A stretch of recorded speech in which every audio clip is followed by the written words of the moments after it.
बिस्मिल्लाहिर्रहमानिर्रहीम अस्सलामुअलैकुम या अली हक हैदर।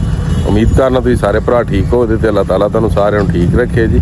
ते अज दी ट्रैवलिंग है जी फैसलाबाद समुंदरी तो संबड़ेयाल सियालकोट खारियां मोटरवे करैची मोटरवे ते फैसलाबाद मोटरवे। उस तो बाद ऐसे वीडियो दे विच इंशाअल्लाह नाल तुहानूं मोटरवे दी वीडियो विखाई जाएगी। ते उस तो बाद तुहानूं जिहड़ी सियालकोट टू खारियां मोटरवे वे ਉਹਦਾ ਜਿਹੜਾ ਸਰਵੇ ਉਹਨਾਂ ਐਕਟਿਵ ਕਰ ਦਿੱਤਾ ਹੈ, ਜਿਹਦੇ ਕੰਮ ਕੁਛ ਹੀ ਦਿਨਾਂ ਤੱਕ ਜਿਹੜਾ ਕਿ ਜਾਰੀ ਹੋਣ ਲੱਗਾ।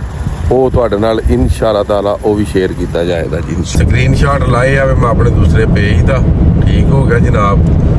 ਤੇ ਇਹਨੂੰ ਸਾਰਿਆਂ ਭਰਾਵਾਂ ਲਾਈਕ ਫਾਲੋ ਲਾਜ਼ਮੀ ਕਰਨਾ, ਠੀਕ ਹੈ। ਤੇ ਅੱਜ ਇਸ ਪੇਜ ਤੇ ਤੁਸੀਂ ਵੀਡੀਓ ਵੇਖ ਰਹੇ ਹੋ, ਇਸ ਪੇਜ ਦਾ ਕੋਈ ਪਤਾ ਨਹੀਂ ਕਿਸੇ ਟਾਈਮ ਵੀ ਬੰਦ ਅਸੀਂ ਕਰਕੇ ਤੇ ਦੂਸਰੇ ਪੇਜ ਤੇ ਕੰਮ ਸ਼ੁਰੂ ਕਰ ਦੇਣਾ, ਤਾਂ ਕਿ ਅਲਰਟ ਨਿਊਜ਼ ਕੋਈ ਵੀ ਵੀਡੀਓ ਹੈ ਤੁਹਾਡੇ ਤੱਕ ਆਸਾਨੀ ਨਾਲ ਪਹੁੰਚ ਸਕੇ। ਅੱਛਾ ਜੀ, ਗੱਲ ਮੈਂ ਕਰਦਾ ਸੀ ਤੁਹਾਡੇ ਨਾਲ ਕਿ ਨਾਲੇ ਤੁਹਾਨੂੰ ਮੋਟਰਵੇ ਦੀ ਵੀਡੀਓ ਵਿਖਾਉਂਦੇ ਆ, ਕਿਉਂਕਿ ਥੋੜੀ ਦੇਰ ਤੱਕ ਸ਼ਾਮ ਹੋ ਜਾਣੀ, ਕਿਉਂਕਿ ਟਾਈਮ ਇਸ ਟਾਈਮ ਜਿਹੜਾ ਵੇ ਉਹ 3:30 ਦਾ ਹੋ ਚੁੱਕਿਆ ਵੇ ਤੇ ਅਸੀਂ ਸਮੁੰਦਰੀ ਇੰਟਰਚੇਂਜ ਤੋਂ ਇੰਟਰ ਹੋ ਚੁੱਕੇ।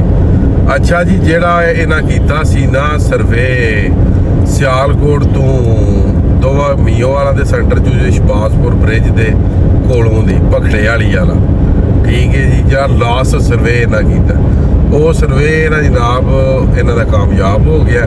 ਉਸੇ ਸਰਵੇ ਦੇ ਕੁਛ ਹੀ ਦਿਨਾਂ ਦੇ ਵਿੱਚ ਕੰਮ ਜਿਹੜਾ ਸਟਾਰਟ ਹੋ ਜਾਏਗਾ ਤੇ ਇਨਸ਼ਾਅੱਲਾ ਤਾਲਾ ਭਰਾਵਾਂ ਦੇ ਕੋਲ ਵੀਡੀਓਜ਼ ਜਿਹੜੀ ਹੈ ਉਹ ਮੋਟਰਵੇ ਦੇ ਰਿਲੇਟਡ ਹੋਣੀ ਸ਼ੁਰੂ ਹੋ ਜਾਏਗੀ, ਠੀਕ ਹੋ ਗਿਆ ਜੀ। ਤੇ ਹੁਣ ਕਰ ਲੈਣੇ ਜੀ ਸਫ਼ਰ ਸ਼ੁਰੂ। ਤੇ ਅੱਛਾ ਜੀ, ਗੱਲ ਕੋਈ ਜੇ ਕਿ ਜਿਹੜੇ ਸਾਡੇ ਭਰਾ ਮੋਟਰਵੇ ਤੇ ਟੀਕਾ ਲਵਾਉਂਦੇ ਨੇ, ਉਹ ਟੀਕਾ ਇੰਜ ਲਵਾਉਂਦੇ ਨੇ ਤੇ ਫਿਰ ਬਾਅਦ ਚ ਪੇ ਕੰਬਦੇ ਨੇ। ਇਹ ਜਿਹੜਾ ਟਰੈਕ ਹੈ ਨਾ ਤੀਸਰਾ ਹੈ, ਸਿਰਫ ਔਰ ਸਿਰਫ ਓਵਰਟੇਕਿੰਗ ਵਾਸਤੇ ਵੀ। ਇਹ ਟਰੈਕ ਜਿਹੜਾ ਤੁਹਾਡਾ, ਤੁਸੀਂ ਆਪਣੀ ਸਪੀਡ ਤੇ ਜਾਓ 100 120 ਤੇ ਜਿਹੜੀ ਤੁਹਾਡੀ ਸਪੀਡ ਹੈ, ਜਦੋਂ ਤੁਸੀਂ ਸਮਝ ਲਓ ਕਿ ਅਗਲਾ ਜਿਹੜਾ ਵੇ ਕਿ ਉਹ 90 ਤੇ ਵੇ ਜਾਂ 85 ਤੇ ਵੇ, ਫਿਰ ਤੁਸੀਂ ਜਿਹੜਾ ਕਿ ਇਸ਼ਾਰਾ ਲਾਣਾ ਤੇ ਉਹਨੂੰ ਓਵਰਟੇਕ ਕਰਨਾ ਲਗਾਤਾਰ। ਇਸ ਟਰੈਕ ਦੇ ਵਿੱਚ ਨਹੀਂ ਤੁਸੀਂ ਚੱਲਣਾ। ਜਿਸ ਤਰ੍ਹਾਂ ਕਿ ਅਸੀਂ ਇਸ ਗੱਡੀ ਨੂੰ ਟਰੈਕ ਕਰ ਰਹੇ ਹਾਂ, ਅਸੀਂ ਇਹ ਵੀ ਕੋਸ਼ਿਸ਼ ਕਰਨੀ ਹੈ ਕਿ 120 ਤੋਂ ਉੱਤੇ ਵੀ ਨਾ ਜਾਈਏ ਤੇ ਗੱਡੀ ਨੂੰ ਵੀ ਜਿਹੜਾ ਓਵਰਟੇਕ ਕਰ ਜੀ। ਜਿਸ ਤਰ੍ਹਾਂ ਗਿਆ ਹੁਣ ਅਸੀਂ ਇਸ਼ਾਰਾ ਲਾਵਾਂਗੇ ਤੇ ਅਸੀਂ ਜਨਾਬ ਆਪਣੇ ਟਰੈਕ ਵਿੱਚ ਆ ਜਾਵਾਂਗੇ, ਠੀਕ ਹੋ ਗਿਆ। ਸਪੀਡ ਸਾਡੀ ਫੇਰ ਆ ਗਈ 110 120 ਤੇ ਨਾ ਤੁਸੀਂ ਆਪਣੀ ਸਪੀਡ ਤੋਂ ਬਾਹਰ ਹੋਵੋ ਤੇ ਨਾ ਕੰਬੋ ਤੇ ਨਾ ਮੋਟਰਵੇ ਵਾਲਿਆਂ ਕੋਲ ਟੀਕਾ ਲਵਾਓ।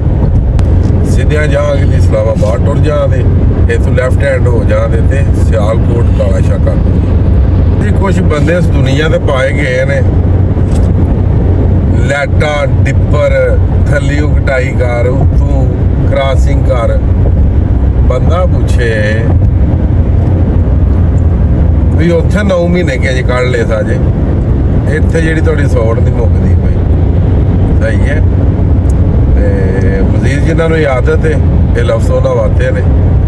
ਤੇ ਕੋਸ਼ਿਸ਼ ਕਰੋ ਸਬਰ ਨਾਲ ਆਏ ਹੋ ਤੇ ਸਬਰ ਨਾਲ ਹੀ ਟਰੈਵਲਿੰਗ ਵੀ ਕਰਿਆ ਕਰੋ, ਦੂਜਿਆਂ ਨੂੰ ਆਵਾਜ਼ਾਰੀ ਨਾ ਕਰਿਆ ਕਰੋ, ਨਾ ਕਿ ਰਾਸ਼ੇ ਆਪਣੀ ਇਮਾਨਦਾਰੀ ਨਾਲ ਦੱਸੋ ਰਾਹ ਦੇਣ ਹੁੰਦਾ। ਇੱਥੇ ਚੈੱਕ ਕਰੋ ਆਪਣੀ ਲਾਈਨ 'ਚ ਹਰ ਬੰਦਾ ਜਾ ਰਿਹਾ ਹੈ, ਠੀਕ ਹੈ।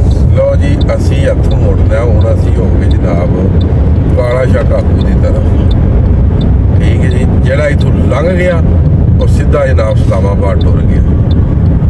ਗੁਜਰਾਤ ਗੁਜਰਾਲਾ ਜੀਟੀ ਰੋਡ ਜਨਾਬ ਇੰਜ ਹੋ ਜਾਣਾ, ਸਿਆਲਕੋਟ ਰਿੰਗ ਰੋਡ ਸਿੱਧਿਆਂ। ਲਓ ਜੀ, ਗੱਡੀ ਮੋਟਰਵੇ ਲੈ ਕੇ ਮੋਟਰਵੇ ਦਾ ਸਫ਼ਰ ਕਰਕੇ 6:19 ਹੋ ਗਏ ਏਅਰਪੋਰਟ ਸੰਬੜੇਵਾਲ ਪਹੁੰਚ ਕੇ ਤੇ ਗੱਡੀ ਪਹੁੰਚੀ ਸਿਆਲਕੋਟ ਸ਼ਹਿਰ ਕਮਰਾਵਾਲਾ ਚੌਕ ਗੁਜਰਾਤ। ਮਜ਼ੀਦ ਜੀ ਉਮੀਦ ਕਰਨਾ ਕਿ ਵੀਡੀਓ ਸਾਰਿਆਂ ਭਰਾਵਾਂ ਨੂੰ ਪਸੰਦ ਆਈ ਹੋਵੇਗੀ।